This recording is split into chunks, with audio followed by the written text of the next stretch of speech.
Hello friends, ఈరోజు మనం Srikakulam to Hyderabad cycle ride చేయబోతున్నాం. సో నేను కొన్ని సామాన్లు అయితే రెడీ చేసి పెట్టుకున్నాను అనమాట. రైడ్లో కావాల్సిన కొన్ని వస్తువులు మనం అన్నీ సిద్ధం చేసుకోవాలి. నేను ఇందులో చూపించిన వాటిల్లో కూడా ఇంకా తగ్గించేశాను, ఎందుకంటే బరువు ఎక్కువగా ఉండకూడదు. ఫస్ట్ రైడ్ కాబట్టి మన దగ్గర బ్యాక్ ప్యాక్ కూడా తక్కువ ఉంటుంది. నేను ఎల్లన్పేట నుంచి స్టార్ట్ అవుతున్నాను. ఫస్ట్ ఎల్లన్పేట నుంచి శ్రీకాకుళం టు వైజాగ్. ఈరోజు ఫస్ట్ డే కాబట్టి ఈ ఒక్క రోజులో నేను ఫస్ట్ వైజాగ్ రీచ్ అవ్వాలని అనుకుంటున్నాను. అలా అయితే తొందరగా మనం హైదరాబాద్ వెళ్ళొచ్చు. ఇక్కడ దారిలో ఉపయోగపడతాయని ఫ్రూట్స్ కొందామని ఇక్కడ ఫ్రూట్ షాప్కి వస్తే ఈ అక్క ఏమన్నారు,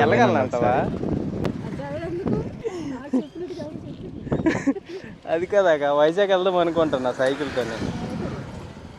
వెళ్దా హైదరాబాద్ వెళ్తాను, ఫస్ట్ వైజాగ్ వెళ్తాను. ఈరోజు శ్రీకాకుళం నుంచి హైదరాబాద్కి సైకిల్ రైడ్ ప్రయత్నిస్తున్నాం. సో ఎలాగుంటుందో చూడాలి, ఫస్ట్ ఎక్స్పీరియన్స్ అనమాట. అయితే హైదరాబాద్ వెళ్ళకముందు ఈరోజు ఈవినింగ్ కల్లా విశాఖపట్నం చేరుకుంటున్నాం. చూద్దాం.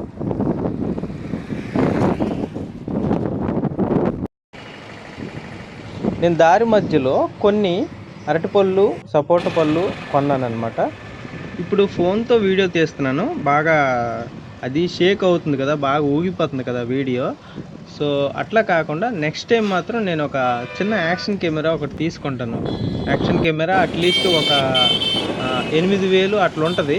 సెకండ్ హ్యాండ్ కూడా తీసుకోవచ్చు, కొన్ని మంచివి చూసుకొని తీసుకుంటాను. ఈసారి అట్లా షేక్ అవ్వకుండా తీస్తాను. రెండోది, యాక్షన్ కెమెరా కన్నా నా ఫోన్ కెమెరా కొంచెం బెటరే. కాకపోతే ఈ ఫోన్తో యూజ్ చేసినప్పుడు ఏంటంటే జర్నీలో మనకి అత్యవసరమైనప్పుడు మనం ఇబ్బంది పడతాం అనమాట. సో ఛార్జింగ్ అయిపోవచ్చు, అందులోన ఏమైనా జరగవచ్చు, ఫోన్ పడిపోవచ్చు వీడియో తీసినప్పుడు. అలా మిస్టేక్ జరగకుండా ఈసారి యాక్షన్ కెమెరా ట్రై చేస్తాను.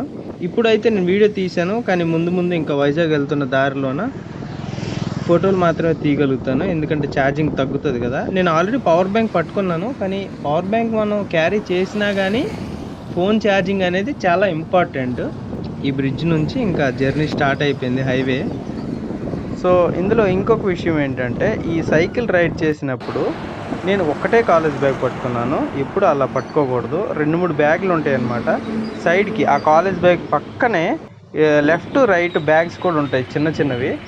అలా పెట్టుకోవడం వల్ల ప్లస్ ఏమవుద్దంటే టైం వేస్ట్ అవ్వదు. ఎందుకనంటే మనం సపరేట్ బ్యాగ్లో సపరేట్ టూల్స్ పెడతాం.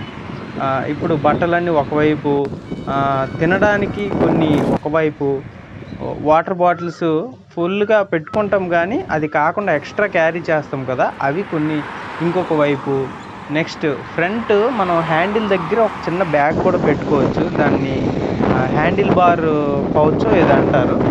సో అలాంటివి కూడా పెట్టుకోవచ్చు అనమాట. సో క్యారీ చేసినప్పుడు మనకు సడన్గా పలానా వస్తువు తీయాలని అనుకుంటే అలాంటి బ్యాగ్స్ లేదంటే అలాంటి బ్యాగ్ ప్యాకింగ్ అనేది ఖచ్చితంగా ఉండాలన్నమాట ట్రావెల్ చేసినప్పుడు, ఎందుకంటే అట్లా అయితేనే బెటర్. అయితే ఇప్పుడు నేను అవన్నీ కొత్తగా తీసుకోలేదు, ఇలా మనం రెడీ చేసుకోవాలన్నమాట ట్రావెలింగ్లో ప్రాబ్లమ్స్ లేకుండా. సో ఫైనల్గా నేను వైజాగ్ అయితే రీచ్ అయిపోయాను. నెక్స్ట్ హైదరాబాద్ ఫుల్ వీడియోస్ చూడాలంటే మన ఛానల్ సబ్స్క్రైబ్ చేసుకోండి. Okay, bye.